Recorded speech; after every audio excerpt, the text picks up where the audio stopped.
Hi, Heartdwellers. This is Lisa, and Mother Elisha asked me to share a dream I had a few nights ago. So, we have a garden at our house, and I dreamed that the lawnmowers came and they mowed over the whole garden. And when I came to look at it, there was no fruit left. There was only grass clippings and leaves and debris. And that really surprised me because we have several very large pumpkins growing in the yard, and they were gone. There was no trace of them. It's not like they got chopped up into little bits. They were just not there anymore. And I couldn't understand how the lawnmowers had managed to run them over. And then I thought about the potatoes because they had all got chopped off too, like the tops of them. But I was thinking, well, they grow underground. They'll be okay. They'll come back. Because potatoes do grow underground. And then I thought about the cucumbers. And my cucumbers are trellised in my yard. And they're growing straight up. And I wondered how the lawnmowers could have mowed over the trellis.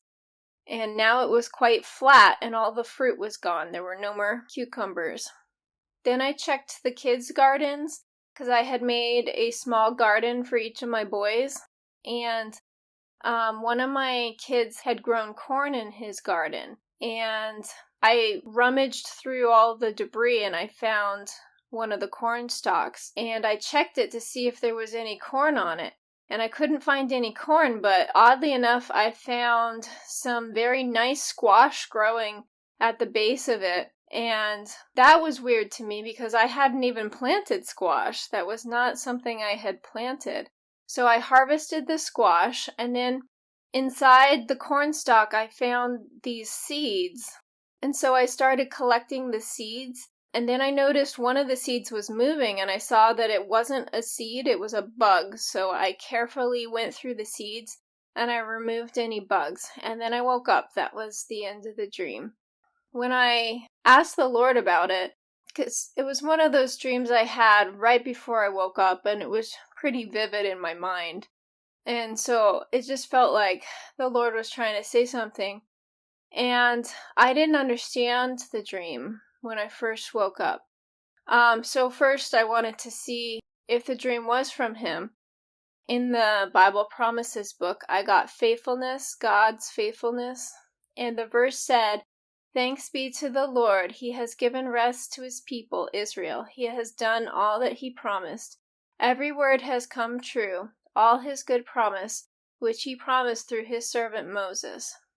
And when I read that, the Lord was talking in that verse about giving His people rest. The word harvest popped in my mind, and I asked the Lord if this dream was about the harvest of souls, and I got, in the Bible Promises book, love, God's love, with the verse, "He will love you and bring good to you, and make you a nation of many. He will bring good to your children, and the fruit of your land, your grain, your new wine, and your oil. And He will give you many cattle and young ones in your flock, in the land He promised to your fathers to give you." And so that's talking about fruit, and I still wasn't exactly sure what the dream means, but I had some thoughts about it. First, I was thinking about the potatoes being underground, and I thought of the underground church, and I thought of the faithful ones that He's keeping hidden, and I thought about those who are called to stay behind in the tribulation. And in my dream, when I looked over at the potatoes, even though the lawnmowers had come and mowed everything over and it was like flat, when I looked over at the potatoes, they had already started to sprout new growth on the top, and I could see that they were growing. And then I was thinking about the cucumbers, which grow up a trellis, and they're tall. And the verse came to mind, 2 Corinthians 10:4-6. "For the weapons of our warfare are not carnal, but mighty through God for the pulling down of strongholds, casting down imaginations, and every high thing that exalteth itself against the knowledge of God, and bringing into captive every thought to the obedience of Christ, and being in readiness to avenge all disobedience when your obedience is fulfilled." I kind of felt like the cucumbers represent, I guess, impurity in the church and pride and arrogance and false teachings and all of the sins that lead men astray, and people who are in positions of authority who are leading God's people astray and not being good shepherds. Because in real life, my cucumbers, they were doing really well, and they made a lot of cucumbers at like late spring, early summer. I was getting a lot of cucumbers. But then when the summer heat hit, they got hit with powdery mildew, and all of the leaves just got diseased, and like all my cucumber plants were diseased and they were dying, and they had a lot of fruit on them from what they had grown before they got sick, but they were like sickly and not doing so well. And I just felt like that has to do with corruption that God is going to purify when he brings tribulation on the earth, you know. And the other verse that came to mind about the cucumbers, about them being tall and now they were leveled, was the verse, "Every valley shall be exalted, and every mountain and hill shall be made low, and the crooked shall be made straight, and the rough places plain." And that's in reference to making way for the Lord's coming. And the seed that I found, I thought of regeneration after the purification, and I was getting bugs out of the seeds so that they would be pure.